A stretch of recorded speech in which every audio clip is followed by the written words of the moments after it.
Historia de la televisión marplatense presenta. Juan, yo le iba a preguntar qué pasaría el próximo domingo, qué pasará. Ahora le pregunto, ¿qué ha pasado hoy? Si tiene algún tipo de información, si realmente el expresidente renuncia, si habrá elecciones el próximo domingo. Bueno, en realidad información precisa no tengo ninguna. Tengo la información de las audiciones de los medios y tengo la información que me pudieron dar algunos amigos que están en Buenos Aires, que están en las proximidades del tema y que no tienen mayores precisiones excepto las que todos hemos visto. En realidad da la sensación de que hay dentro del menemismo una fuerte puja entre algunos que le proponen al presidente o al expresidente Menem renunciar a presentarse a la elección, y otros que le dicen que lo correcto es terminar con el esquema institucional, presentarse en la segunda vuelta más allá del resultado y perfilarse, si el resultado no le es favorable, para el próximo turno. ¿Qué puede pasar si no se presenta Menem?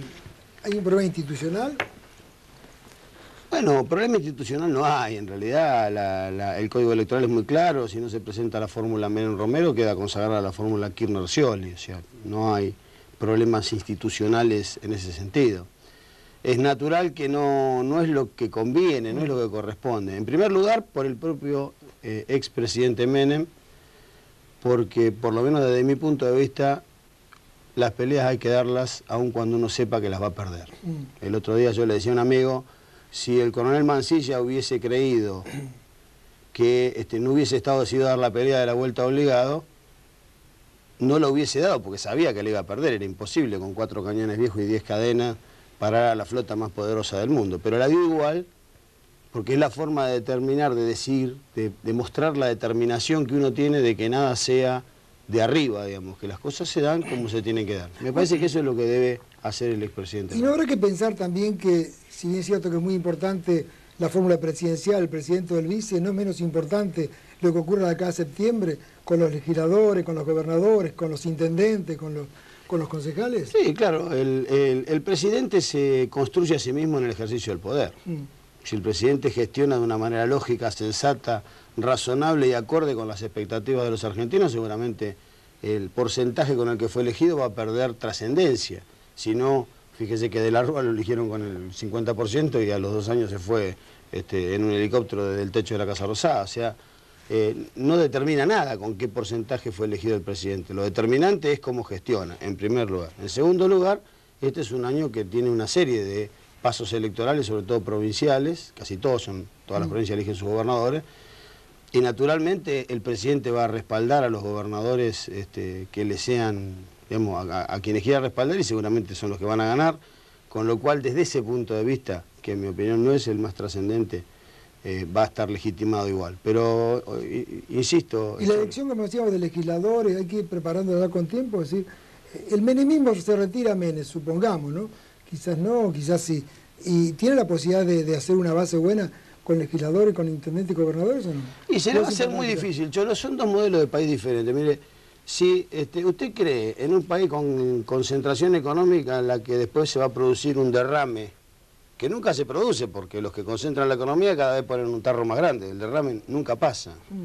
Y no cree en un país de pequeñas y medianas industrias, con producción, con empleo, con desarrollo y con la inclusión de aquellos que hoy están excluidos en la vida política y económica, tiene que optar. Hay dos opciones. Hay una opción de un país con un peso fuerte y un pueblo débil, y otro país en donde el peso, la moneda, es una variable para que el pueblo viva feliz.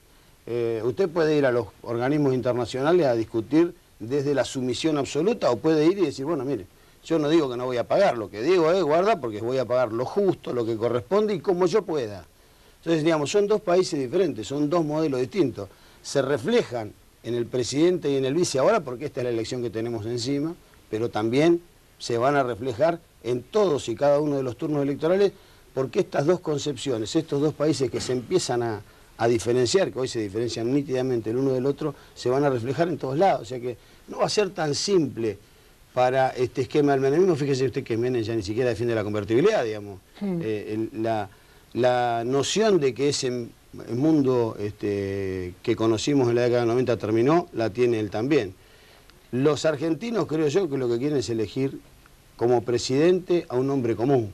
Me parece que ya ha terminado la época en la que un presidente podía transformarse en un emperador. Entonces, eso es lo que creo que es la gran diferencia entre dos países. Juan, hablamos de legisladores, hablamos de intendentes recién, ¿no? Mucha gente dice que Katz le debe mucho a usted.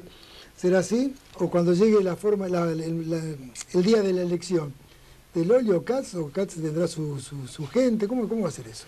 No, si permítame que me extienda un segundito más de lo debido, tal vez. Pero mire, en el mes de... Nosotros ahora vemos la realidad tal cual la estamos viviendo.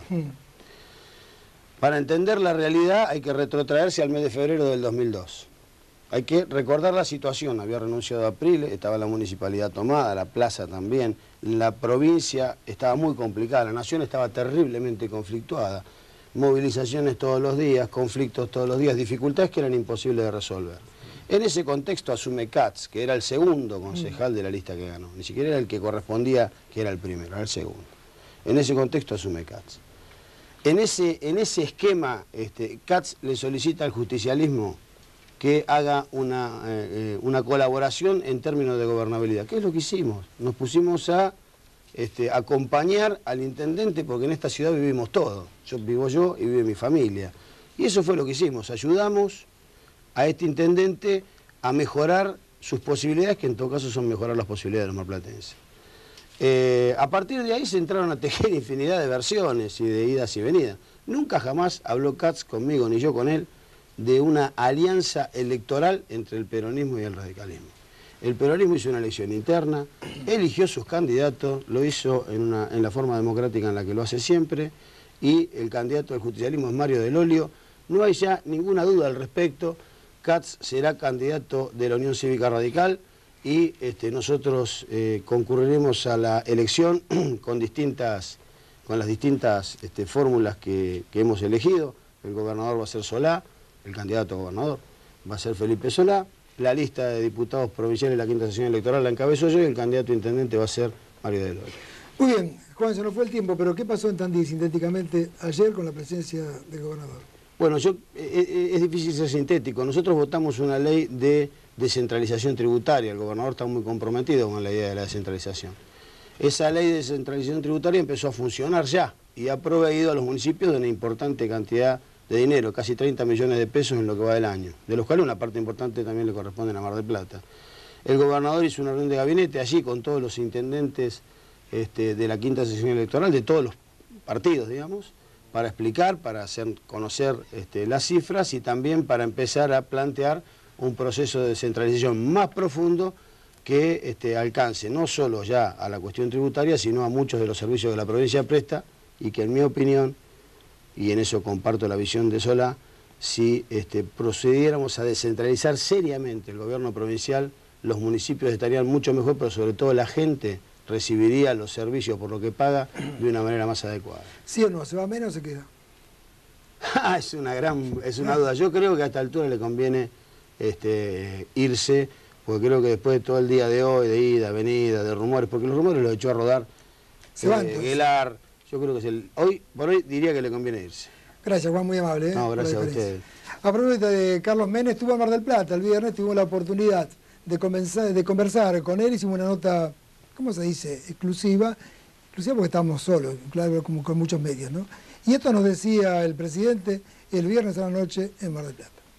Doctor, buenas tardes, ¿cómo le va? Pero muy bien, ¿cómo me puede ir en Mar del Plata, esta querida e inolvidable ciudad? ¿Eligió Mar del Plata porque le trae suerte previo a cada elección? Bueno, yo voy a donde me programan los actos. Esto ha sido una costumbre desde hace muchos años. Pero siempre Mar del Plata me trajo suerte y espero que ahora la tenga de nuevo. Más que suerte, éxito. Doctor, ¿de dónde se sacan fuerza para seguir luchando, no? Claro. En todos los sectores se dan hasta como perdedor. Alguien le dice que está perdiendo por abandono, por nocaut. ¿Usted se siente en el centro del ring realmente? Estoy en el centro del ring, dominando la acción como corresponde. Y los que hablan en esos términos son los perdedores, siempre. Siempre ha sido así. Además, no es la primera vez que ha sucedido o se me ha dado una situación como esta. En el 89, cuando peleaba en contra de Angelós, decían pocos días antes de las elecciones, que estaba perdiendo por 10 puntos abajo. Y sin embargo ganamos, y ganamos con amplitud, en el 95 de nuevo. Ahora, para el 27 de abril, hasta 4 o 5 días antes, un montón de encuestas nos daban como perdedores. Una le dio a López Murphy como ganador por 7 puntos. Y ya ven el resultado. El pueblo es muy difícil y diría yo, de comprender lo que siente y lo que piensa. Muy difícil. Cuando va al cuarto oscuro, ahí sí, ya reflexiona y pone el voto por quién puede ser el que le dé respuesta a este problema dramático que vive la República Argentina. Doctor, ¿hasta dónde paga las consecuencias del pueblo de ese enfrentamiento entre usted y Dualdo o entre Dualdo y usted? No, ¿por qué? El pueblo va a pagar las consecuencias si es que elige por el otro candidato, porque va a ser más de lo mismo. Y más de lo mismo es con el índice de pobreza, el índice de desocupación, los sueldos totalmente deprimidos, en fin, todo lo que estamos viviendo actualmente. ¿Qué le propone a la Argentina ahora, aceptando que cometió errores, como lo dijo usted mismo anteriormente? Pero los errores que yo he cometido, ya los he analizado, que no los voy a cometer, que las cosas que las hice bien las voy a hacer mejor ahora, pero fundamentalmente hay 4 temas que son acuciantes. El tema del hambre, el tema de la salud de nuestro pueblo, el tema de la seguridad. No es posible que todos los días tengamos asesinatos, ya van cerca de 5.000 desde que se hizo cargo del gobierno el doctor Dualde. El tema de las relaciones internacionales, habida cuenta lo que decía Perón, la única política válida es la política internacional que se juega adentro y afuera del país. Hemos quedado descolgados del mundo y tenemos que reintegrarnos nuevamente para seguir acompañando este proceso de globalización que se vive en todo el planeta. Doctor, la privatización o casi el regalo de algunas empresas argentinas, es decir, aquella época que parecía floreciente pero que aparentemente no es tan buena porque también aumentó la deuda externa, ¿no estamos pagando también consecuencias ahora? No. Este tema de las privatizaciones fue una propuesta de Perón. Cuando él regresó en el 73, en una reunión con los empresarios, les pedía que por favor se hagan cargo del Estado, de las empresas del Estado, porque daban pérdidas. Y cuando le preguntaron por YPF, dijo, esa se la regalo, porque es la única petrolera del Estado del mundo que da pérdida. Además, fíjese, ¿cuánto ingresó a las arcas del Estado por el tema de las privatizaciones que trajeron como consecuencia de que tengamos buenos servicios, buenas comunicaciones? 30.000 millones de dólares. 30.000 millones de dólares, parte de los cuales sirvieron para pagarle a los jubilados que Alfonsín había dejado de pagarles y pateó esa deuda para 2 años en adelante. Y el resto, ¿cuánto quedó en el Banco Central? Más de 30.000 millones de dólares. Y en el circuito financiero otro tanto. Y las obras, 84.000 obras públicas se hicieron en Argentina durante mi gestión. Así que no es cuestión de ver fríamente el tema con una parcialidad política total y absoluta. Hay que analizar las cosas. No se le puede mentir tanto a la gente. Han demonizado mi figura porque sabían que era el adversario a derrotar, a vencer. Y sin embargo triunfamos el 27 de abril y vamos a triunfar el 18 de febrero. Si Argentina quiere un futuro a partir de un presente del cual tenemos que salir, ya sabe lo que tiene que hacer. Muy bien, sin abusar de su movilidad, ¿cómo vive la paternidad, doctor? Bien, como todo padre, como todo buen padre.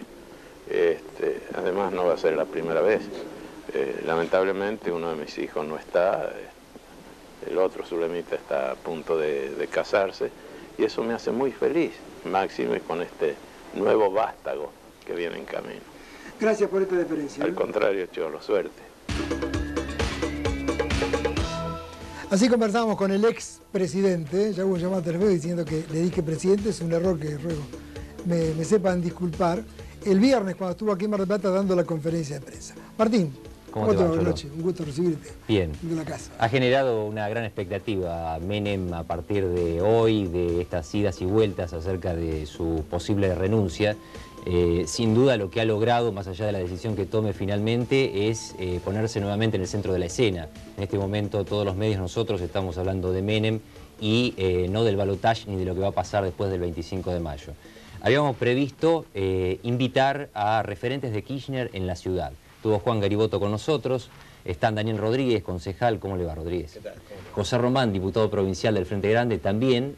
Ambos adhirieron a Kirchner durante el año pasado y sabemos que entre ustedes existen diferencias, también deben existir coincidencias y nos poníamos a pensar en la semana ¿por qué elegir a Kirchner desde las diferencias? ¿Por qué esta decisión de elegir a un referente que tal vez no hubiese sido electo en otra circunstancia por ustedes? Rodríguez, ¿cuál fue su decisión? ¿Cuál fue el motivo? Mira, fundamentalmente yo creo que la Argentina está viviendo una instancia como pocas veces ha sucedido en anteriores oportunidades, una instancia política. Yo más de una vez digo que me parece que quizás estamos en algunas circunstancias en un proceso similar al preperonismo, cuando la Argentina empezaba a discutir su perfil futuro, su perfil definitivo como nación.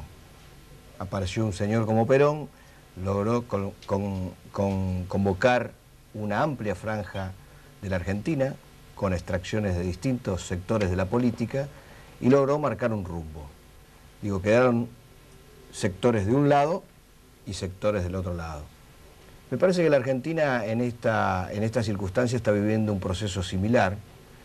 Yo en estas últimas semanas he dicho que me parece que se dio el resultado absolutamente lógico. ¿Sería Kirchner el referente del antimenemismo? No, Kirchner es el referente de un país que intenta volver a buscar su destino como nación. Y obviamente respaldado desde mi punto de vista con amplios sectores de la ciudadanía, peronistas y no peronistas, como en aquel 40 y pico.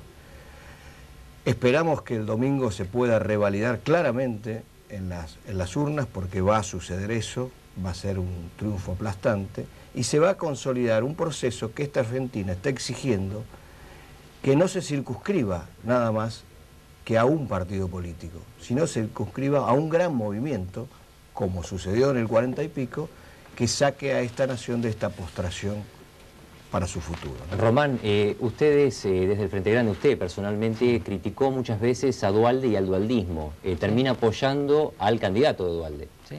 ¿Por qué? No al candidato de Duhalde. Hay que recordar que Néstor Kirchner tiene una larga militancia política anterior al acuerdo que realizó con el actual presidente de la Argentina.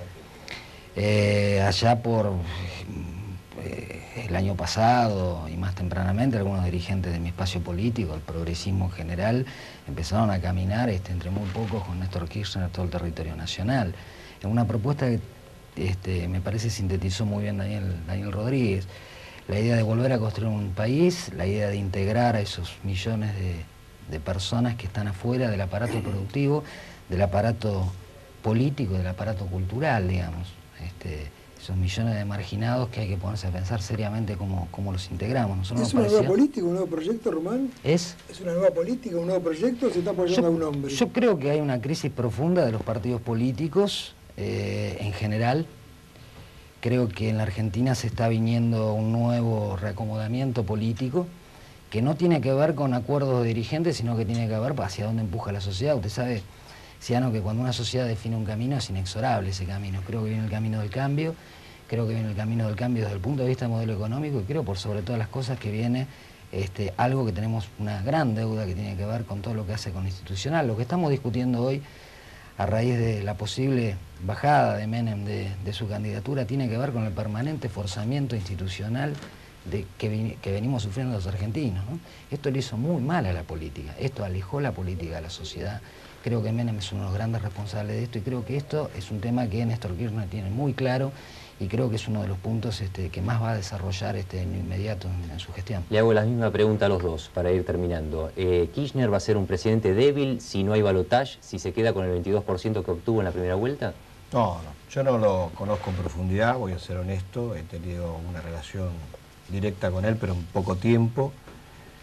me parece que visualizando su actitud a lo largo de todos estos últimos años, valorizando su coherencia ideológica y su planteamiento en los últimos años, a veces en soledad, absolutamente en soledad, con profundo coraje, y visualizando lo poco que uno ha podido conversar con él, yo creo que es, Néstor Kirchner, creo que es la posibilidad de un hombre fuerte, de un hombre con mucho coraje, con mucha decisión, y que me parece que va a encarnar el rumbo que muchos argentinos queremos. Román. Sí, no, hace muchos años, coincidente, hace muchos años cuando disentir con el expresidente Menem era prácticamente un pecado, encima hacerlo desde su propio partido político, creo que Néstor Kirchner mostró un grado de independencia y de autonomía, ¿no? Y me parece que rompió con esto un esquema, ¿no? Ese esquema que también hizo muy mal a la política, donde todos los dirigentes hablan más o menos parecido y donde todos los dirigentes proponen más o menos lo mismo. Creo en este sentido que empieza a representar lo nuevo y además con una gestión, pues digo, no estamos en la Argentina para saltos al vacío, ¿no? Con una gestión en su provincia que me parece que es muy importante. La intuición política y sintéticamente, ¿qué dice? ¿Que se baja menos de la candidatura o no? Es difícil saberlo. ¿Sí o no? Lo que me interesa usar este segundo que usted me da es para decir que esto es un verdadero bochorno. Bueno, es imprevisible. Menem es imprevisible. Creo que a lo largo de todos estos años se ha verificado que es muy imprevisible. En realidad no sorprendería ni que se quede ni que se baje, porque me parece que no se puede medir hoy. Lo que sí creo, que me parece que el pueblo argentino no se merece esta situación. Muy bien, durante todo el día hemos tratado de comunicarnos con gente allegada a Carlos Menem, por supuesto con Carlos Menem fue casi imposible. Estaban divididos entre quien le aconsejaba que se fuera y quien le aconsejaba que no se fuera. Hoy hubo pauta publicitaria en todos los canales, incluido en este, confirmadas a las 4 de la tarde. Cuando dijimos Menem se queda o se va, que un poco el jueguito que hacíamos los invitados, siempre nos dijeron, la última palabra la tiene él. Y quienes lo conocemos hace muchos años sabemos que es así. Lo que digamos nosotros a veces no cuenta. Menem decidirá o está decidiendo si sigue o si se baja de esta candidatura. Continuamos en La Lupa. Adalberto Beccarelli, buenas noches, ¿qué tal? ¿Qué tal, Cholo? ¿Cómo estás? Buenas noches. Con visitas. Con visitas para tratar un tema, bueno, de mucha actualidad. Vamos a hablar de cáncer. Yo recuerdo que hace muchos años era como un tabú, nadie hablaba de cáncer. Está enfermo, está grave, tiene esto, tiene lo otro. Hoy se habla abiertamente del cáncer. ¿A quién tenemos invitados? Está la presidenta y fundadora de Valoricemos la Vida, la señora Esther Simón, a quien conocemos hace tantísimos años. A Nomilla Comini, que es también integrante de Valoricemos la Vida, y a mi lado el doctor Guillermo Casanelo, que es médico oncólogo y jefe del servicio de ginecología del Hospital Privado de la Comunidad. El doctor además hace poco tiempo, casi recientemente, estuvo en un congreso muy importante en Suiza, y estos encuentros sin duda deben ser trascendentes, de mucho avance, de mucho crecimiento para el profesional, intercambiar ideas, experiencias con colegas del exterior, ¿no? Pero vamos a hablar con Esther en el comienzo, porque Valoricemos la Vida nace hace muchos años aquí en Mar del Plata. ¿Y cuál es el origen, Esther, de fundar, de crear Valoricemos la Vida? Bueno, yo tuve una motivación personal y me di cuenta cuando había leído en un artículo que mujeres de Estados Unidos visitaron la Argentina para escalar el Aconcagua, demostrar que la fe mueve montañas. Pensé que por qué no en este pedazo de cielo argentino, de tierra de nuestra patria, no podíamos agruparnos las mujeres que habíamos padecido esta patología. Pues así que me inspiraron estas mujeres, a quien después conocí en una conferencia en Canadá, y empezamos a trabajar desde el 14 de junio de 1995, donde se fueron agregando, bueno, profesionales de la oncología, ginecología, psicología, mujeres que han pasado por esta patología, con la intención de apoyar, destacando lo relevante como es la identificación, la contención y la superación de esta patología que crea muchos problemas, crisis en la mujer, en la familia, para que tenga un lugar de contención la mujer, y además le proveemos de pelucas, prótesis mamarias, tratando de que la mujer levante su autoestima, porque son momentos de crisis y muy cruentos. Y este es el objetivo, de ayudar que la mujer tenga un lugar que no se sienta sola, que pueda hacer su catarsis. Estos grupos funcionan en el IREME los martes y jueves, de 4 a 6 de la tarde. Noemí, padecer cáncer es comenzar a luchar contra la muerte. Yo me parece que no se podría definir así, luchar contra la muerte.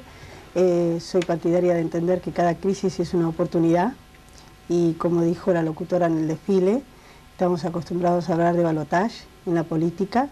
Creo que es una segunda oportunidad que uno tiene para abrir nuevos caminos en su vida, no con miras a la muerte. Esa es mi visión.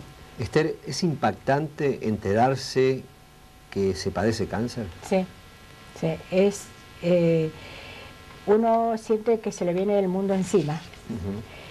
Y sentís que la muerte, en un momento, te anda rondando. Y es una batalla que uno se propone que debe ganarla, pero con fuerza, con optimismo y con esperanza.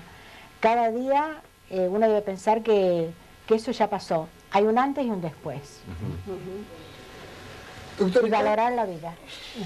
Valoricemos. ¿El cáncer es curable?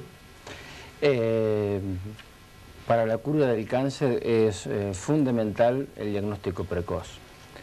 Hay una asociación directa entre la precocidad del tratamiento, la precocidad de implementar las diversas terapéuticas y las posibilidades de cura. Cuanto más precoz es diagnosticada la enfermedad, mayores son las posibilidades de éxito. Doctor, ¿es necesario siempre extirpar la mama en el cáncer genitomamario? La mastectomía, que es la operación que rigió el tratamiento estándar del cáncer de mama en los primeros 70 años del siglo pasado, fue, como dije, el tratamiento estándar. Sí. A partir de los años 70 en Estados Unidos y en Europa comenzaron los primeros estudios prospectivos y randomizados para ver si había la alternativa de que tratamientos conservadores que preservaran la mama darían los mismos resultados que la mastectomía. Y esto fue confirmado así en estudios en Estados Unidos y en Italia. Y en Argentina, a partir aproximadamente del año 80, comenzaron las experiencias en tratamiento conservador. Nosotros en el hospital tenemos ya más de 1000 pacientes tratados en forma conservadora, o sea, como una alternativa a la mastectomía. Sí. Doctor, ¿qué significado o qué significa para el especialista estos encuentros internacionales como el que usted estuvo hace muy poco tiempo en Suiza? Encontrarse con sus colegas, ir conociendo las distintas patologías, los distintos cánceres y demás, aunque usted es especialista en el cáncer genitomamario. Bueno, los congresos nos permiten fundamentalmente relacionarnos con otros colegas, debatir con ellos, informarnos de los últimos adelantos en medicina. Y bueno, no solamente los congresos es la única forma. Hoy sabemos que el Internet nos acerca a la información al instante prácticamente, o uno también puede actualizarse a nivel de las revistas médicas. Pero los congresos permiten adicionalmente ese contacto humano tete a tete, ¿no? Volvemos a la enfermedad. ¿Es necesario, como usted decía, los tratamientos, estar permanentemente sobre el enfermo y mucho más vale la prevención? ¿Qué es el ganglio centinela? El tratamiento estándar del cáncer de mama incluye la resección de todos los ganglios de la axila, ya sea a través de una mastectomía o a través de un tratamiento conservador. Eso es lo estándar. Sí. Pero la extirpación de los ganglios de la axila no es tomarse un vaso de agua. ¿Qué significa? Que es un tratamiento quirúrgicamente agresivo que tiene morbilidad. ¿Qué significa? Luego de un vaciamiento axilar, independientemente de la radicalidad de sacar la mama o no, en un 15% de las pacientes puede haber algún grado de trastorno de la sensibilidad en ese brazo, alguna limitación en los movimientos, que el brazo pueda hincharse como consecuencia de haber extirpado los ganglios de la axila. Entonces, lo que se preguntaron a principios de los años 90, fundamentalmente un americano que trabaja en la Fundación John Wayne, en el estado de California, fue si había alguna manera de poder evitar de extirpar todos los ganglios de la axila buscando este ganglio centinela. La premisa era, si el ganglio centinela estaba bien, no extirpar el resto de los ganglios de la axila y sacar solamente este ganglio centinela. ¿Es el ganglio jefe, diríamos? Centinela, la palabra exacta es justamente centinela. Y bueno, se lo busca a través, hay varias, pero fundamentalmente de dos técnicas. O usando un colorante, que es lo que usamos nosotros en el hospital privado, que se llama isosulfan blue, o usando un coloide radioactivo a través de medicina nuclear, generalmente se usa albúmina marcada con tecnesio, para tratar de identificar este ganglio. Psicológicamente, psicológicamente la gente, ¿de qué manera adopta esa pregunta, más que pregunta, esa respuesta que tiene cáncer, ¿no? Pues se dice, la fe consigue que uno mejore. ¿Realmente es así? Yo creo que tiene mucho que ver la parte personal, la parte emocional, sin lugar a dudas. Creo que sí, en el momento que uno se entera es una noticia muy fuerte. Uno no se lo tiene proyectado para uno, siempre sabe de que existe, pero no lo ha pensado para uno. Pero creo que si bien no es la fe mueve montañas, como dice Esther, pero también la posición de cada uno del individuo frente a la vida, creo que es un recurso importantísimo, además de la medicación. Doctor, ¿qué edad juega o qué factor importante es la edad en la paciente, en la enferma, ya sea en la intervención quirúrgica o en el tratamiento posterior? ¿Es importante la edad? La edad solamente per se es un factor pronóstico importante, en el sentido que la gente joven tiene mayor tiempo biológico a desarrollar una recidiva de la enfermedad o una metástasis. Mientras que, por ejemplo, si uno opera a una paciente añosa, el tiempo biológico que tiene para que la enfermedad pueda volver es menor. Entonces, la edad hoy es tenida en cuenta, por ejemplo, en lo que se llama la quimioterapia preventiva o adyuvante, que es un tratamiento para evitar al máximo de que la enfermedad pueda volver. Por ejemplo, una mujer, por el solo hecho de tener 35 años o menos, independientemente de los demás factores pronósticos en cáncer de mama, ya es una indicación de un tratamiento preventivo con quimioterapia. Se nos fue el tiempo. Perdón. No, era eso, que la edad es un factor importante. Yo quisiera aprovechar esta oportunidad tan valiosa para dejarle un mensaje a las mujeres que no olviden de hacerse sus controles anuales, que vayan a su ginecólogo, que la detección precoz en esta enfermedad es fundamental. La mamografía, el Papa Nicolau, los estudios, y revisarse, mirarse las mamas, mirarse y fijarse cómo nos miramos el rostro cuando vamos a pintar. Bueno, también frente al espejo observarnos, a ver si tenemos alguna anomalía e ir al médico inmediatamente. Muchas gracias, Alberto. Muy bien, nos quedó pendiente para la próxima hablar del papel que juegan en todo esto las obras sociales, en los medicamentos tan caros para combatir el cáncer. Muy bien, lo tratamos la próxima oportunidad. Y ahora un problema que están teniendo, no sé si tienen los argentinos, ahorristas, corralito, corralón. Martín. Sí, ha sido Mar del Plata, creemos, el escenario de las protestas con más repercusión y también creemos la ciudad con más perjudicados por este tema. Por eso es uno de los elegidos hoy en la lupa. Estamos con Oscar Ricci, que es gerente del Banco Provincia de Mar del Plata. Buenas noches, Ricci, ¿cómo le va?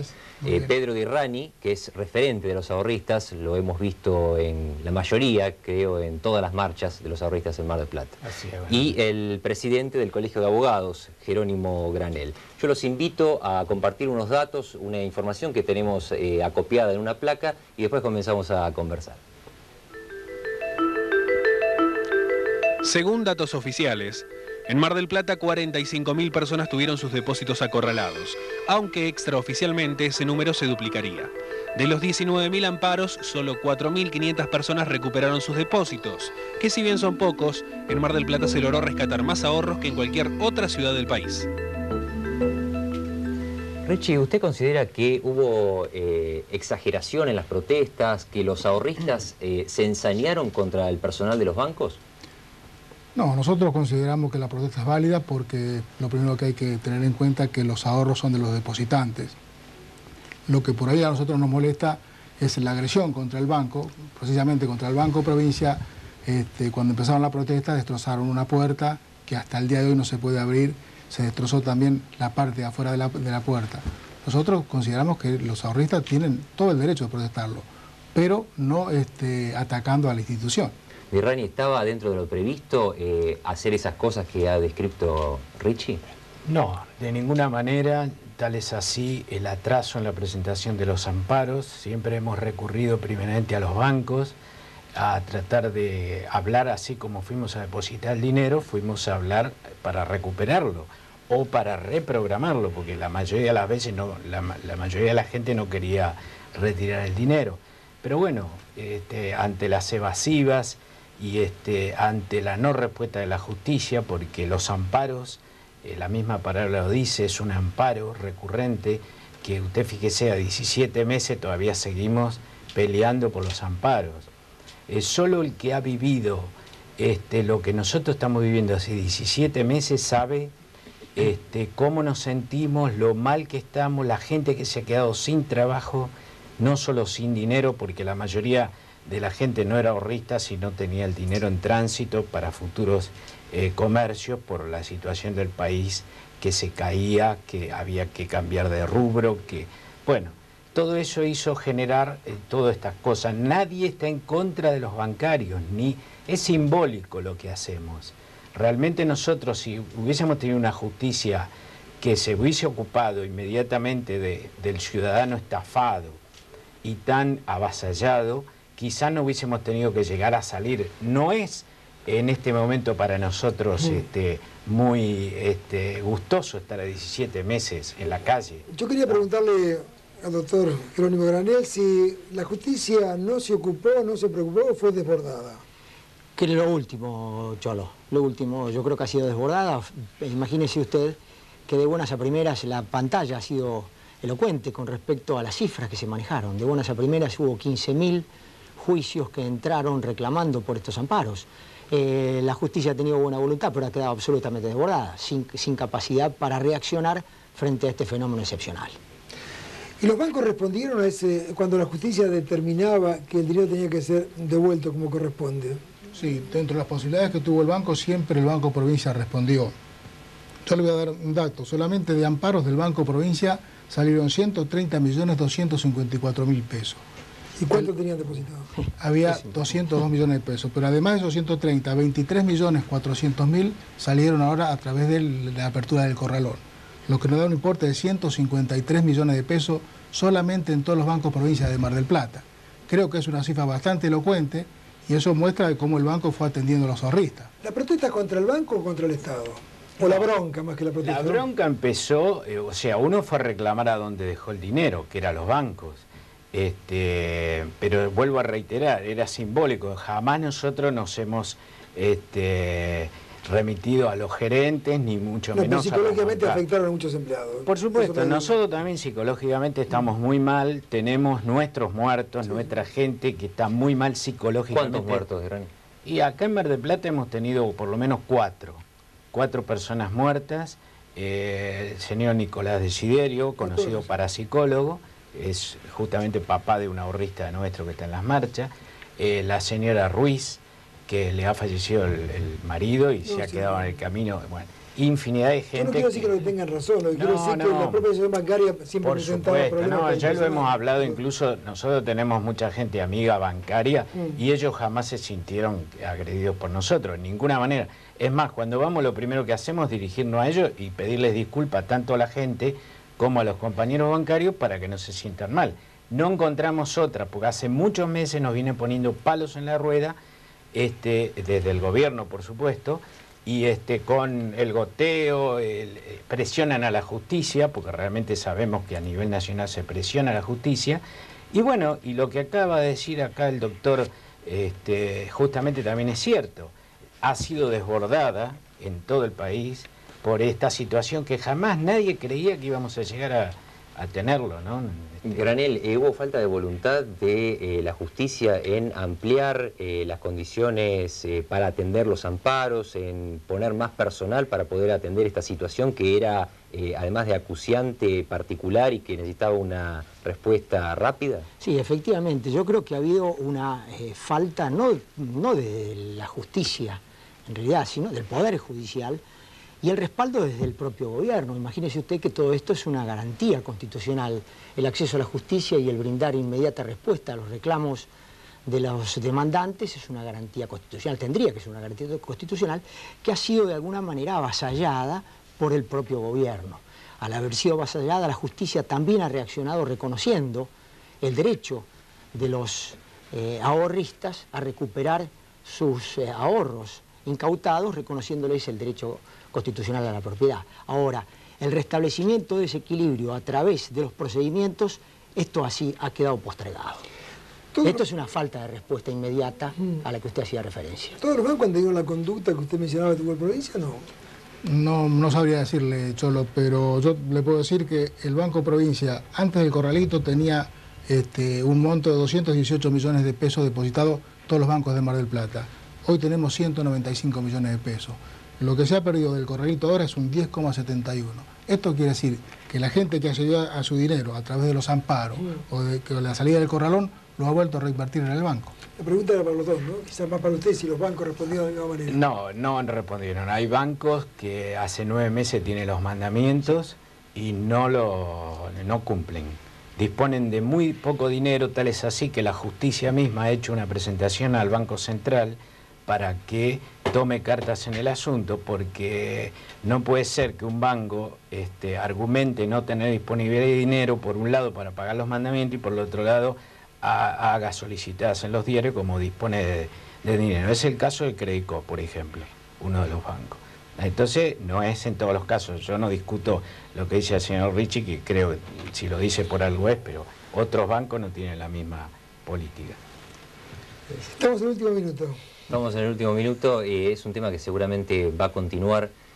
Quizás las respuestas o las mayores, la falta de respuesta y las mayores demoras estén en el lado de la justicia. Usted especificó el Poder Judicial y ha sido planteado que mucha gente todavía está esperando una respuesta. Le doy el dato siguiente, Martín. Sí. En este momento hay aproximadamente 9.000 amparos, entre 9 y 10.000 amparos sin resolver en la ciudad de Mar del Plata. La justicia en este momento está sacando aproximadamente entre unos 10 y 15 despachos diarios, de primeros despachos, otorgando las medidas cautelares para que se hagan las diligencias. Esto significa aproximadamente unos 200, 250 juicios o amparos por mes. Imagínese usted cuántos años va a llevar hasta que estos 9.000 amparos queden resueltos. Además, no solamente los ahorristas, tienen muchos expedientes que también ingresan permanentemente. Además de todo. ¿Nos vamos? ¿Quedó algo para decir? ¿10 segundos? No. ¿Dicho todo? Bueno, yo sí puedo decir. Sí. Lo único que, lógicamente, estamos con la esperanza, que nunca la perdemos, necesitamos todo que el crédito vuelva a renacer, que los bancos sean lo que fueron siempre y que el país salga adelante. Pero tenemos que resolver esto que está pendiente, que creo es una asignatura muy importante y que, bueno, estamos esperanzados que se haga. ¿La gente sigue teniendo confianza en el banco? Cortito. Así es, yo le agradezco a la comunidad de Mar del Plata que ha tenido de vuelta confianza en el banco. Participó de alguna manera Martín Cops en el cierre del bloque anterior. Está con nosotros el doctor Fabián Fernández Carelo. Buenas noches, ¿cómo le va? Gracias por venir. No lo molestamos como fiscal general, sino algunas dudas que teníamos o que tienen seguramente los televidentes con relación a esta nueva alternativa que tiene nuestro país, ¿no? Cuando aún sin confirmar se cree que la fórmula Menem-Romero podría desistir de las elecciones. En ese caso, ¿qué ocurriría? Bueno, usted sabe que en principio no hay muchas soluciones en el derecho comparado, porque también es cierto que no son muchos los países que tienen este sistema de balotaje. Pero en una situación de este tipo hay que recurrir al Código Nacional Electoral, que dispone que frente a la renuncia de una fórmula hay que consagrar a la restante. En este sentido, el artículo 155 del Código es expreso, es taxativo. ¿Sin elecciones? No, en este sentido no se produciría elección en este supuesto. Suponiendo que la decisión la tomara en este caso Menem solamente y Romero no. Bueno, en este caso el mismo código dispone que el candidato que no renuncia sería el que afronta la segunda vuelta en representación de la fórmula. Vamos a poner un ejemplo, si renuncia el candidato a presidente, sería el vicepresidente quien haría las veces de candidato a presidente, con lo cual se generaría como no hay una solución a su vez en el Código Electoral, estaríamos una vez más técnicamente en una situación de acefalía de vicepresidente, en el supuesto que sea esta la fórmula que gane después, y ya habría que buscar una solución en función del artículo 88 de la Constitución Nacional, que es una solución similar a la que hemos visto con la designación del actual presidente interino, que es Duhalde. Hay gente que estima, piensa que López Murphy tendría algún derecho como tercera ubicación en las elecciones del 27 de abril para pretender ir él a la segunda vuelta, en este caso con Kirchner, ¿no? Bueno, en principio una solución de ese tipo no está contemplada en el Código Nacional Electoral porque dice claramente que de fracasar o de faltar la fórmula, una de las dos fórmulas que más votos tuvieron, hay que consagrar a la otra. Sin perjuicio de esto hay otra valla que todavía es más, yo diría, más difícil de superar, que es la propia Constitución, porque la propia Constitución en el artículo 94 dice que van al balotaje las dos fórmulas más votadas. Es decir, pareciera que no cabe demasiado espacio para interpretar, hacerle decir a la Constitución lo que la Constitución no dice. Si son las dos fórmulas más votadas, y esto ha sido así reglamentado en el Código Nacional Electoral, no hay más remedio que... No contempla ni piensa que las dos que quedan, ¿no? Es decir, toma como base las dos, la primera y la segunda. Las dos más votadas, esto es lo que define el balotaje. Insisto, es una situación atípica. Nosotros es la segunda, es decir, es la primera experiencia con la Constitución del 94 de balotaje. Ya rigió el balotaje en el Código Nacional Electoral en los años 70. Pero desde el punto de vista técnico sería, o histórico, la primera oportunidad en la que nos encontramos con un balotaje constitucional, porque en aquel entonces era a nivel de Código Nacional Electoral, no se había reformado la Constitución. Pensá que Carlos Menem fue con el pacto, ¿no? Uno de los hombres que decidió que fuera la segunda vuelta. Claro, el Pacto de Olivos, que fue el pacto que en su momento firmaron los presidentes Menem y Alfonsín, en nombre de las fuerzas políticas mayoritarias, entre algunas de las cuestiones que acordaban era este sistema de segunda vuelta, y formó parte de la negociación política para dar paso a la reelección presidencial, y bueno... Y aquel descuento del 10%, ¿no? Del 50 al 45%. Y aquel descuento, exactamente. Entonces, ¿qué ocurrirá el domingo? En caso que esta fórmula Menem-Romero decida no participar, no hay elecciones, no hay votación para confirmar... Si la fórmula completa decide no participar, no hay elección. Fíjese que inclusive hay una cuestión que no es curiosa, pero que genera una diferente solución para una situación parecida, y es el caso de muerte de alguno de los miembros de las fórmulas. El partido político, suponiendo que sea uno solo el que muera, que además es previsible en época de campaña electoral, y a veces los candidatos viajan, accidentes, en fin, cosas de este tipo, lo que se prevé es que el partido político tiene 7 días para reemplazarlo. Pero esto es caso de muerte.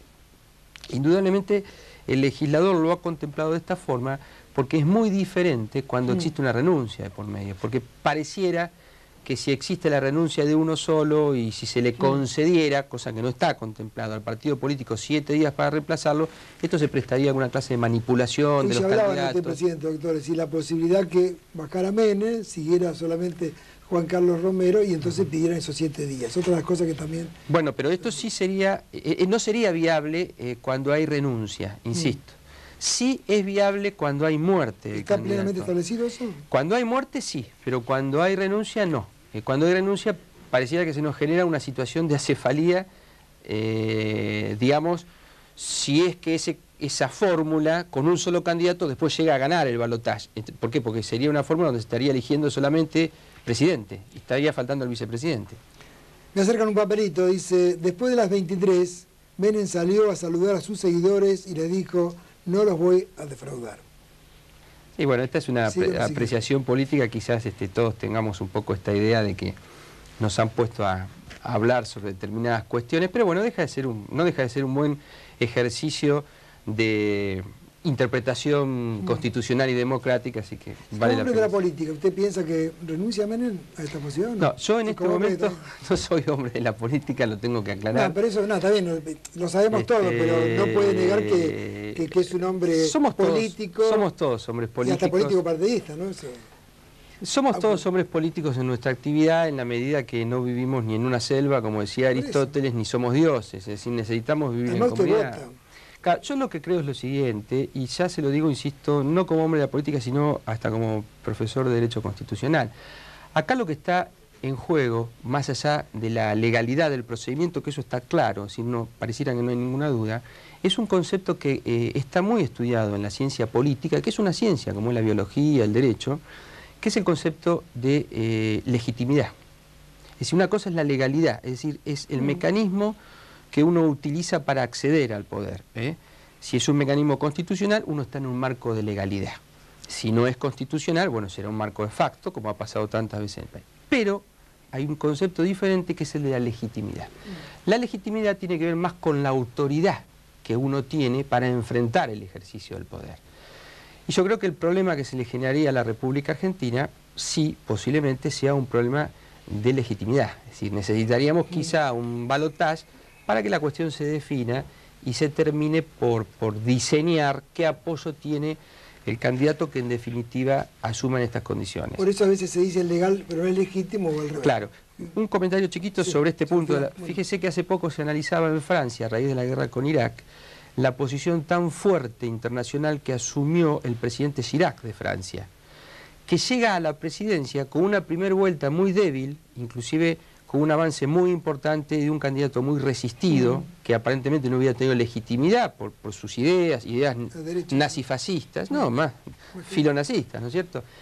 Y sin embargo Chirac en la segunda vuelta logra un aplastante apoyo del electorado francés, y un analista de política internacional decía que esto fue lo que después le permitió sentirse seguro, políticamente hablando, de interpretar lo que sentía el pueblo francés y de tomar una posición a nivel internacional muy fuerte, como fue la de oponerse al quiebre del ordenamiento jurídico internacional en esto de la guerra contra Irak. Gracias, lo comprometemos para otra oportunidad para conversar de la justicia, de la fiscalía y de todo lo demás. Gracias por estar. Bueno. Nos vamos. Con respecto a este tema de la renuncia o no de Menem, quiero cerrar con lo que dijimos al comienzo, ¿no? Después de hablar con muchas personas telefónicamente en el Hotel Presidente. Muchos dicen que renuncie, muchos dicen que siga, de la gente cercana a Carlos Menem. Pero todos nos dijeron lo mismo. Quienes conocemos a Menem sabemos que la última palabra la tiene él. No sé si nos dijeron mucho, nos dijeron poco. Esto de que no los voy a defraudar, hay que ver si no los defrauda siguiendo o renunciando. Pero esperemos a mañana. Quienes conocemos a Menem sabemos que la última palabra la toma él. Gracias, hasta el martes y mañana luego a las 13 en Telediario. Esperamos te haya gustado nuestro video. No olvides suscribirte, comentar o seguirnos por nuestras otras redes sociales. Muchas gracias y hasta el próximo video.